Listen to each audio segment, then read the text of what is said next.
Hello everyone and welcome to this presentation on the CFA Level 1 exam for June 2015. In this presentation, we look at Reading 50, Equity Valuation, and we focus on the Gordon Growth Model. This is our first video on this topic. Now we focus on the Gordon Growth Model because it's a very important exam topic. We would rate it as among the most important concepts from the curriculum, and it's very likely to get tested on the exam.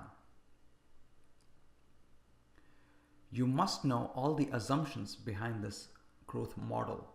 You must know, when does this model work?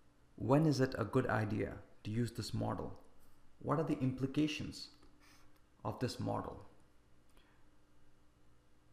You must be aware of the model's sensitivity to different variables. You must be comfortable in calculating the different variables from this model. You must be able to tell how important the dividend growth assumption is for the valuation of any particular stock. And finally, you must be comfortable using both the single stage as well as the multiple stage model. In these videos, we will focus on all of these topics.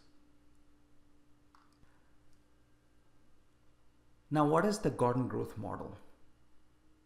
It's given by this simple looking equation, and it tells us that the present value of any stock, the dividend amount in the next period, divided by the difference between the required rate of return and the dividend growth rate. Now this is obviously a pretty simple present value model. Now let's look at the assumptions and the implications of this model. There are 5 key assumptions of the Gordon Growth Model. The first assumption is obvious. We are saying that dividends are appropriate for performing valuation. Now this assumption may not hold for certain stocks. Let's say a company is not paying out any dividends, or the dividend amounts are too high or too low and are likely to change in the future. In that case, we cannot use the dividend growth model without adjustments. Otherwise, we'll get wrong results. The second assumption is that the dividends will keep growing forever at a constant rate of G.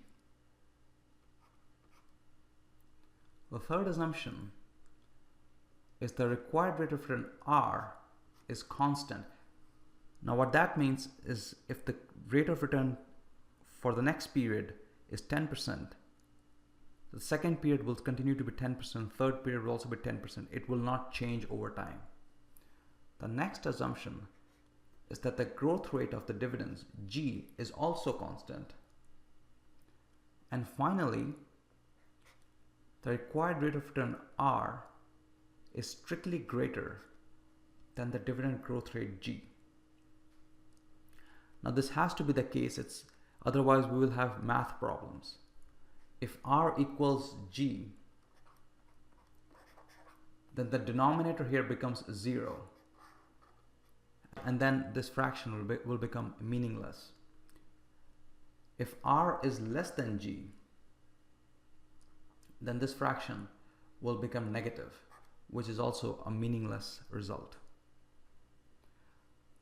The 2 key implications of the model are that it is best suited to mature companies which are paying a steady level of dividends. It's not best to use this model for a startup because they might not be paying any dividends, or their growth rate, it might be very difficult to figure out what their growth rate is. Another key implication, this is really important to remember, is that the model is extremely sensitive to changes in R and G. It's actually not that sensitive to the changes in the dividend amount.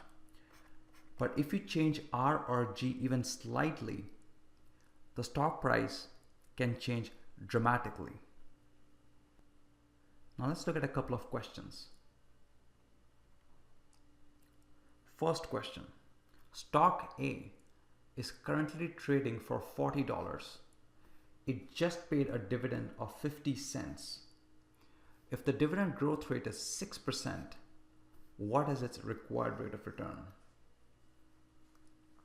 Now let's go back to our formula and see what are the values that we already know. We know that the present value of the stock is $40.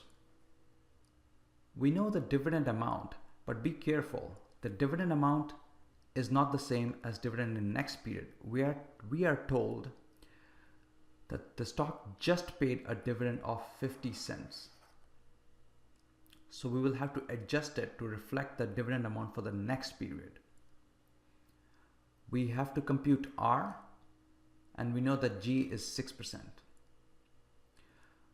We simply reorganize the growth model formula and we get this equation.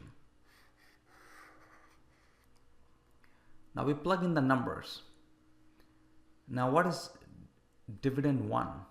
It is simply 50 cents times 1 plus G. We divide it by the present value, which is $40, and we add G again. And then we get our required rate of return as 7.33%. Now in the exam, be very careful. If they give you a dividend amount and use words such as the stock just paid a dividend of 50 cents, you have to adjust it to reflect the dividend in the next period. Otherwise, you'll get a wrong answer.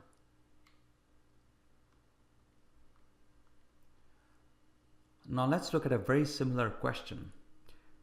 We again have the stock A, which is trading for $40.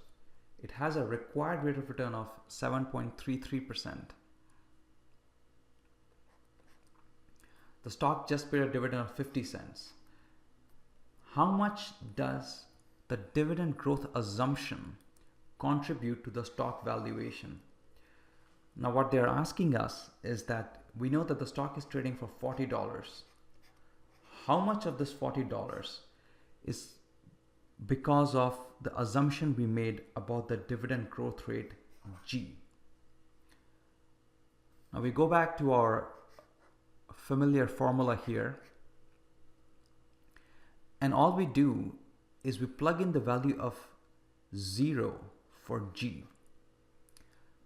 So we figure out what is the value of the stock if growth rate, the dividend growth rate, is 0. It just becomes a simple present value calculation of a perpetuity. We take 50 cents, divide that by R, and we get $6.83. Now we know that the value of the dividend growth is simply $40 minus $6.83, which is $33.17. Now that tells you the importance of this factor G, because the bulk of the stock valuation, it's more than 80%, is coming because of the assumption we made on the growth rate. As we saw earlier, if we change the values of R or G, the stock value can change dramatically. Now in the next video, we will look at more questions on this model. Now that brings us to an end to this presentation. If you found the video useful, please make sure to like it and to subscribe to our channel. Please let us know if you would want us to make a free video on a topic of your choice. Thanks very much for watching, and we wish you the best of luck on the exam. Thank you.